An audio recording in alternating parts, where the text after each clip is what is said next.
Praise lord. ఈరోజు దేవుని వాగ్దానము 1 కొరింథీ పత్రిక 10వ అధ్యాయము 10 నుంచి చదువుకుందాం. చూడండి. మీరు సణుగు కొనకుడి, వారిలో కొందరు సణిగి సంహారకుని చేత నశించిరి. ఈ సంగతులు దృష్టాంతములుగా వారికి సంభవించి యుగాంతమందున్న మనకు బుద్ధి కలుగుటకే రాయబడెను. తాను నిలుచుచున్నానని తలంచుకొనువాడు పడకుండానట్లు జాగ్రత్తగా చూచుకొనవలెను. సాధారణంగా మనుషులకు కలుగు శోధన తప్ప మరి ఏదియు మీకు సంభవింపలేదు. దేవుడు నమ్మదగినవాడు. మీరు సహింపగలిగినంత కంటే ఎక్కువగా ఆయన మిమ్మను శోధింపనీయడు. అంతేకాదు, సహింపగలుగుటకు ఆయన శోధనతో కూడా తప్పించుకొను మార్గమును కలుగజేయును. కాబట్టి నా ప్రియులారా, విగ్రహారాధనకు దూరముగా పారిపోండి. బుద్ధిమంతులతో మాట్లాడినట్లు మీతో మాట్లాడుచున్నాను. నేను చెప్పు సంగతులు మీరే ఆలోచించుడి. ఇక్కడ వాక్యముతో మనతో ఏమని మాట్లాడుతున్నారంటే, ఇశ్రాయేలీయులు శనిగారంటేను, శనికి కొంతమంది నశించిపోయారంట. అయితే మీరు అలా కాకుండా యుగాంతమందు బుద్ధి కలుగుటకే ఈ సంగతులను నేను మీకు రాయిచున్నాను. వాళ్ళకలాగా చేయకండి, వాళ్ళకలాగా ప్రవర్తించకండి మీరు అని వాక్యంతో మనల్ని హెచ్చరించేవాడిగా ఉన్నాడు. ఇంకా ఏమంటున్నాడంట, సాధారణంగా మనుషులకు కలుగు శోధన తప్ప నేను ఎక్కువేం శోధించేను అంటున్నాడు. అంటే కొన్ని సందర్భాల్లో మనం ఏమంటామంటే, ఈ శోధన నాకే ఎందుకు రావాలి, అసలు ఎందుకు ఇలా జరుగుతుంది అని మనం మాట్లాడేవారుగా ఉంటాం.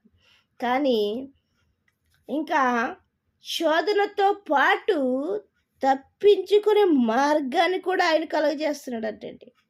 కానీ మనము మార్గాన్ని ఎతకము, మనుషులను ఎతికే వారిగా ఉంటాం. మనకేదైనా శోధన వచ్చినప్పుడు ఏం చేస్తామండి? మనుషులను వెతికేవారిగా ఉంటాం. ఆ మనుషులను వెతికి నన్ను ఈ శోధన నుంచి తప్పించు, లేకపోతే ఈ ఇబ్బంది నుంచి తప్పించు, లేకపోతే ఈ ఇరుకు నుంచి తప్పించని మనుషుల్ని మనము వెతికేవారుగా ఉంటాం. అయితే వాక్యంతో మాట్లాడుతున్నాడు, మార్గాన్ని వెతకండి మీకు శోధన కలిగినప్పుడు. ఎందుకంటే మీ సహింపగలిగినంత శోధన మాత్రమే నేను పెడుతున్నాను, ఎక్కువ పెట్టట్లేదు.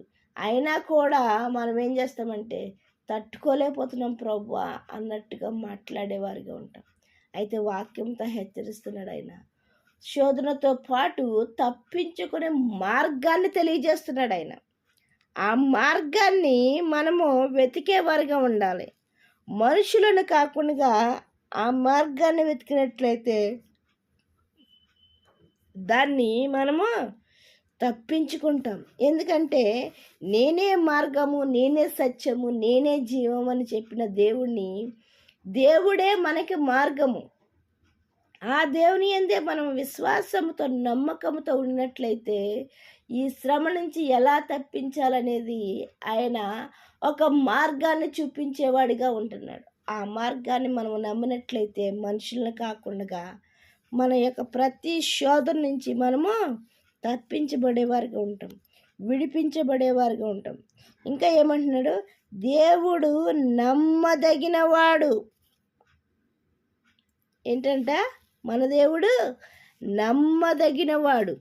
మనుషులను కాకుండా దేవుని నమ్మినట్లయితే, దేవుని నమ్మి తప్పించుకునే మార్గం కోసం దేవుని అడిగినట్లయితే తప్పించుకునే మార్గాన్ని చూపించేవాడిగా ఉన్నాడు. ప్రతి కష్టానికి ఒక సొల్యూషన్ అనేది దేవుడు తెలియపరిచేవాడిగా ఉంటున్నాడు.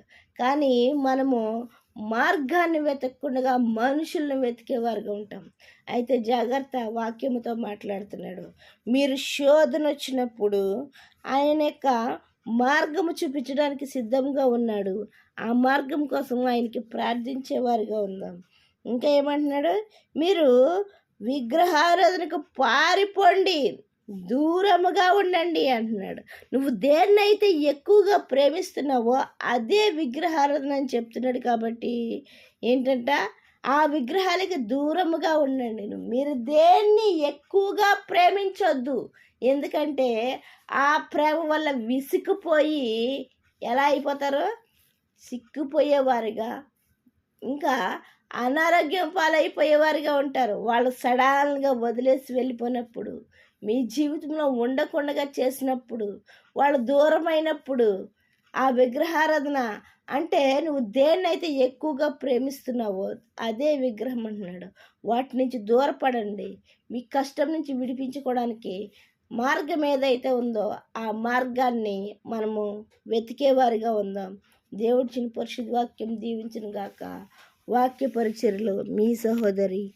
ఆమెన్.